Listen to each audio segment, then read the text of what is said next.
Nowadays, social media is everywhere and college campuses are no exception.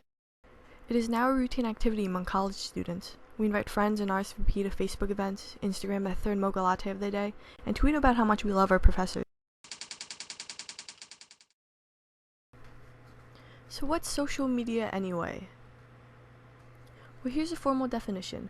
Social media is a web-based service that allows individuals to construct a public or semi-public profile within a bounded system, articulate a list of other users with whom they share a connection, and view and traverse their list of connections and those made by others within the system. So there seems to be the strong notion that social media have negative consequences on users, such as fewer face-to-face interactions and less productivity, which can lead to underdeveloped interpersonal skills or even worse, an A- on that communication paper because you're up all night on Facebook. But fortunately, that's wrong. Okay, maybe it's not entirely wrong, but contrary to popular belief, social media users actually spend more real-life time socializing with their peers, as well as spend more time doing other activities. Let's have a look at some studies. The first study is a study done by the Higher Education Research Institute on college freshmen and online social networking sites. They added an additional section to their Your First College Year survey, asking students how much time they typically spend each week on online social networking sites such as MySpace and Facebook. They collected a sample size of 31,500 first-year students at 114 colleges and universities in the United States. What they found was that 94% of first-year students reported spending time on online social networking sites during a typical week. In comparison to other activities, time spent on online social networking sites was less than academic pursuits, such as classes, homework, and face-to-face socialization. One of the main findings was that students who spent more time per week on online social networking sites did not seem to spend less time on any other activity. Students who reported spending more time on online social networks than their peers tended to spend about the same amount of time in class and studying as these peers, and more time on real-life social activities such as partying or socializing with friends. These findings suggest that students may be using social networks as an extension of their real social lives, since students who spent more time socializing and partying also spend more time on social networks. Still not convinced? Let's have a look at another study then. This next study is about Facebook use and college students' life satisfaction, trust, and participation, a study done by Valenzuela, Park, and Key. This study uses original survey data to test the relationship between Facebook use and the college student. They hypothesized that the intensity of Facebook use is positively associated with life satisfaction, social trust, civic participation, and political participation. They sent out an online survey to two large public universities, one in a small town in Texas and the other in a large metropolitan area.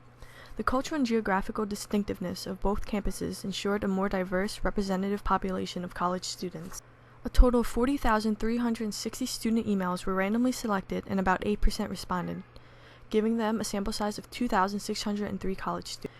They measured life satisfaction with the satisfaction of life scale. Respondents were asked their level of agreement with a 6-point scale ranking from 1 for strongly disagree to 6 for strongly agree. Some questions included, in most ways, my life is close to my ideal, and the conditions of my life are excellent. To measure social trust, then use Rosenberg's Faith in People scale. It presents respondents with questions framed in two different ways, and response choices were recorded with a 5-point scale ranging from 1 for never and 5 for all the time. For example, the statements used were, generally speaking, would you say that people can be trusted, and people try to take advantage of you if they get the chance. To measure political and civic engagement, then use the index of civic and political engagement. Using 3 response choices, 0 for no, never, 0.5 for yes but not within the last 12 months, and 1 for yes within the last 12 months, respondents were asked whether they had worked or volunteered in a community project, raised money for charity or participated in an event for charity, voted in a local, state, or national election, or displayed a political or social badge or sticker. The findings found that the intensity of Facebook use was positively associated with life satisfaction and social trust. Facebook members reported higher levels of participation in non-political activities, and users spent more time on real-life social activities such as partying and socializing with friends. Still not convinced? Well, we don't have time to go into more studies in detail, but here are some more findings from other studies. Compared to the average internet user, social media users are 19% more likely to attend a professional sporting event. 45% are more likely to go on a date. 47% are more likely to spend money on clothing, shoes, and accessories. 18% are more likely to work out at a gym or health club. And 26% are more likely to give their opinion on politics and current events. So how reliable are these studies anyway? Well, both surveys had a significant number of respondents, so it could be considered reliable and has a relatively high external validity. Or in other words, it can be generalized to the broad population. But wait, don't rush into making conclusions that social media directly affects a person's offline life. We can't establish a cause and effect relationship just yet. Firstly, the samples probably weren't the most representative of the college student population, so the external validity probably isn't the highest it can be, since the first survey was only college freshmen. Secondly, surveys lack internal validity because it is very difficult to establish a cause and effect relationship from correlations that can be found from surveys alone. Internal validity reflects the extent to which a causal conclusion based on a study can be warranted, and in these cases, we don't have much internal validity. This largely has to do with the fact that surveys do not account for the other third and extraneous variables. For example, it may be that people are more likely to participate in extra activities because they're more knowledgeable of the events going on, since the information is so easily and conveniently accessible on social media. They don't have to put in much effort into learning about upcoming events. This knowledge would be a mediating variable that was not accounted for in the survey study. Many more variables like this can exist, so that is why we cannot draw a cause and effect relationship from correlations alone. Furthermore, answers to surveys could have been superficial, and since the answers were respondents' own judgment, there's a strong chance they may not have been accurate. After all, who really knows the actual time we spend online? I know I don't. However, as a whole, these findings seem pretty reliable. The findings were concluded from a large and a rather representative sample, and the findings were consistent across studies examining the same variables. Despite the fact that we cannot draw a cause and effect relationship from these findings alone, it is very likely that social media do have some form of effect on our attitudes and behaviors offline, but there's not enough evidence to fully support this, at least not yet.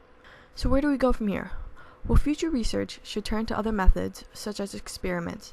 Experiments would allow us to establish a cause and effect relationship because they eliminate potential variables by limiting the study to one variable at a time using a control group and an experimental group. We just have to keep in mind that we cannot focus solely on social media or one singular form of media because college students do not interact primarily with one type of technology. Doing so fails to account for the multiple and complex ways in which students interact with technologies and also fails to fully examine the many ways through which technology may affect students.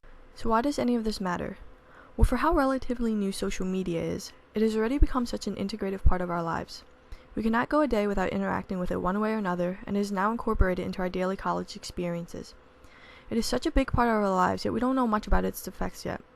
By understanding social media's effects on its users, we can find ways to leverage its effect to benefit offline interactions and prevent the more negative effects.